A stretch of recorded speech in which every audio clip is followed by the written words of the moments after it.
Beverley, I'm wondering, just to start things off, can you tell me just a little bit about yourself and how you came to write this report for UNESCO? Sure, Don. Thank you. And good morning, good afternoon, and good evening to whoever is joining us. I'm joining you from Melbourne, Australia, where I've spent my life working as an educator in secondary school, actually, for many years, and then in higher education. I started to see badges, actually, as something we could work with in 2016 when I was involved in a national project to start investigating how could we actually use these badges, something quite new, to give a more granular evidence that students are achieving other things apart from academic grades, the things that really count. So from there, Don, I started experimenting, I guess you could say, with micro-credentials at my last university, Deakin University in Australia. And I, in 2019, wrote a report that got a bit of attention, making micro-credentials work for learners, employers, and providers in that order deliberately. And then based on that, and having remained kind of fairly active in this space, more from the research angle, I was approached by UNESCO to see if we could actually conquer one of the biggest problems we have in micro-credentials, which is, what are they? And can we get people to agree on what they are so that we could actually move forward with a more unified approach and clearer language around them, and particularly language that learners and employers understand. Because, last point, until learners and employers actually understand them, they won't value them, they won't trust them, and they'll never take off if they're not valued and trusted.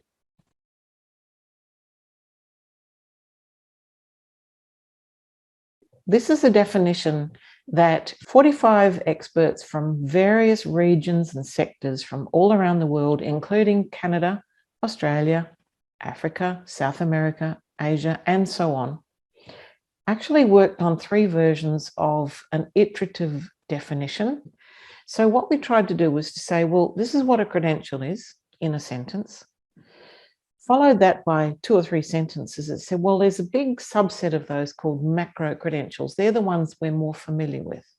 Macro-credentials being degrees, diplomas, and the well-known things that we've been studying for many years.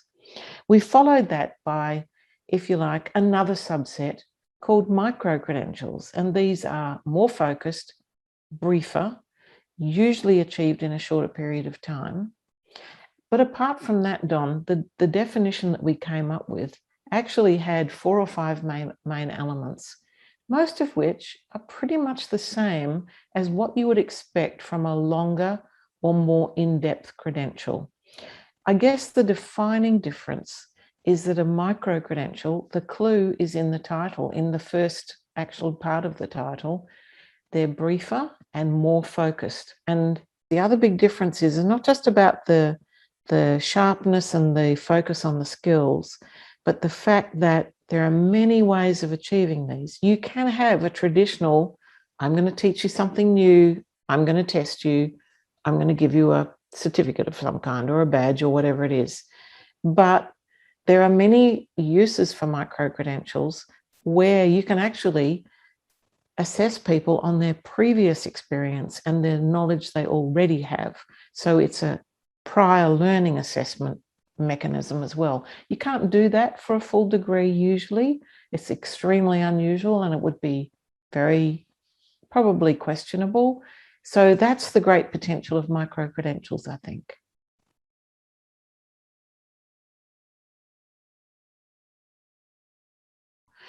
I'll talk about one that I worked on at Deakin University. It was called the Deakin Hallmarks. The Deakin Hallmarks really started with employers in mind. I was teaching or working at a large university in Australia. One of the disciplines we had was accounting. I was working on the curriculum review to say, how can we make our graduates really fit for purpose, work ready, all of those things that many are trying to work on. So we did some research and we asked employers of accounting graduates, what are the weakest aspects of graduates generally coming out from Australian universities? Where are what are the things you need the most that you're not seeing evidence of? And universally, they told us that communication skills were the problem. They had their technical accounting skills, but it was the communication, all sorts of communication. So we decided to make up a credential, a micro-credential, called the Deakin Hallmark, that was all around evidencing outstanding communication skills among our accounting graduates. Now, this Hallmark program ran in parallel alongside the accounting degree. They still did all their usual subjects, tests, assessments, and everything. But what we did was we offered the Hallmark as almost like a university prize, if you can imagine it that way. We said, if you want to mark yourself out as being more employable, this is what employers are looking for. If you believe you have the evidence or you want to be an outstanding communicator, not just a good enough one, then compile your evidence into some sort of portfolio. We will convene a panel of academic and industry experts, and they will judge your evidence based on interview as to whether you're an outstanding communicator. So this really caught on. It still works at Deakin University. So there's an example of a panel judging on rich evidence that, yes, this particular student is an outstanding communicator in the discipline of accounting. Therefore, we're going to give them an extra credential alongside their degree to help them distinguish themselves and highlight the thing that employers are looking for that they can't quite find when they go through a degree.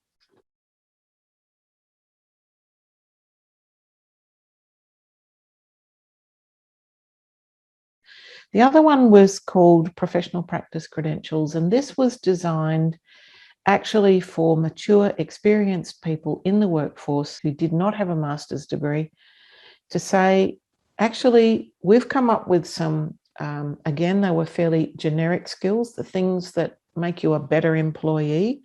We assumed they had IT knowledge, but did they have the communication skills, the leadership skills, critical judgment, and ethical leadership, things like that.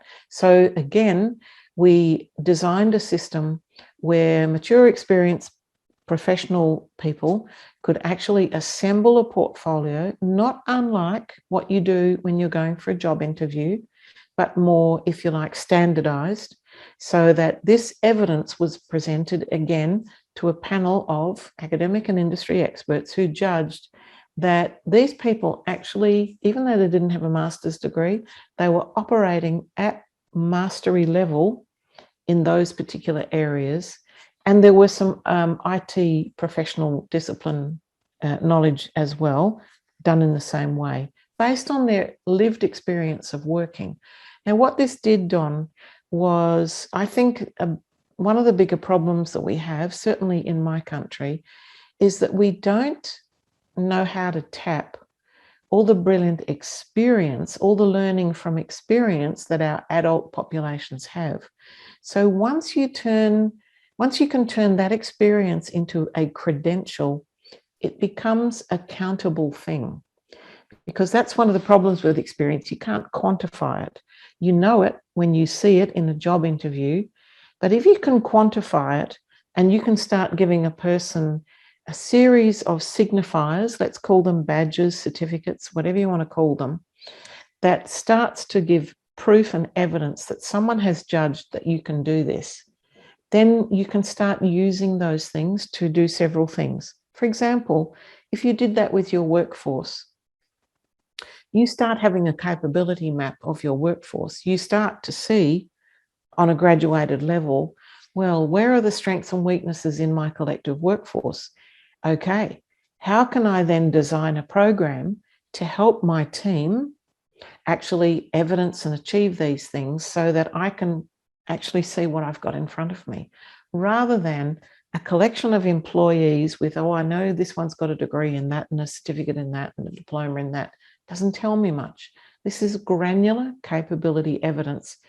So I guess that's an example of where I think we might be able to use these things to really do workforce capability mapping, and then building and training and developing, and again, credentialing, so that people keep being recognized for what they can do.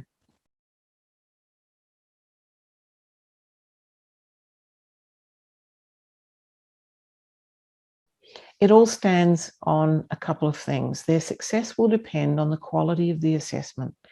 And I think, and I'd love to hear from your constituents whether this is true, I think employers will be very interested to know, well, how was this assessed? What was the assessment? Who assessed you? Who made the judgment? Who were those experts? Well, if they are certified practitioners themselves who made the judgment, then that's good. But if the assessment is poor, then the micro-credential will be poor. Now, it's easy on an online course. We know about MOOCs. There's a good example. Large-scale digital courses, and I'm not saying they're useless at all. However, we do know that many of them, because of their cost base, the business model, and so on, they're based on basic quizzes that a computer marks. They're based on sometimes never being able to guarantee the identity of the learner or the contribution they're making. I can get someone else to do that quiz for me. There you go, I've got the credential. So they're going to live or die. I think success is going to be predicated on really rich evidence. And the best assessment we ever do is probably by employers. And I think if we can make the assessment better in a micro-credential, then we have a good chance of success. But there's one last thing I'll say about that, and that is the deeper, better, and richer the assessment, the more expensive it is. An hour of your time judging someone, and more than an hour, costs a lot of money. A computer quiz costs very little money. So it's a trade-off between how much we're willing to invest in the assessment that goes with the micro-credential, I think will make the difference.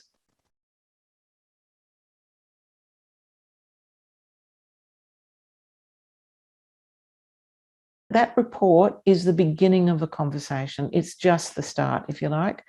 We had our go as a group of experts to try and come up with a form of words. Some people think that's really good. Others think it needs more work. I think we need time to have that conversation. So that's not going to be solved overnight. And I'm still happy to be part of that journey. And I'm banking on the fact that you will be too, Don, as one of the experts. So I come back to where I started with this, and that is, I think employers and providers, by the way, many employers are providing their own micro-credentials now. That's the other big shift. This is not about universities. The Googles of this world are running their own micro-credentials, as are many, many others, and many public institutions as well. However, if as a provider, any certifying body, professional body, employer, whatever, when you start your micro-credential program, and I do urge you to make a start, learn from others, try something. A pilot is a good way to put your toe in the water and see how this works. I think you do need some educational expertise to work with you, but I think it's a great start. If industry starts doing this for themselves, we will move on from a term that we use in Australia, which I think you use in Canada as well, which is work integrated learning. I would like to see learning integrated work. Industry coming up with its own micro-credentials where education provides advice and expertise so that actually the industry is educating its own. That's one of the really exciting possibilities. Maybe that might be of some interest and help to your colleagues, Don. I really appreciate your time in bringing this forward, and the clarity of the thinking, and possibly your more diverse background is helpful in that regard. I've learned a lot from you, and I look forward to learning more in the future. And I've learned a lot from you, Don, and I really appreciate you as a colleague. Thank you. Thank you.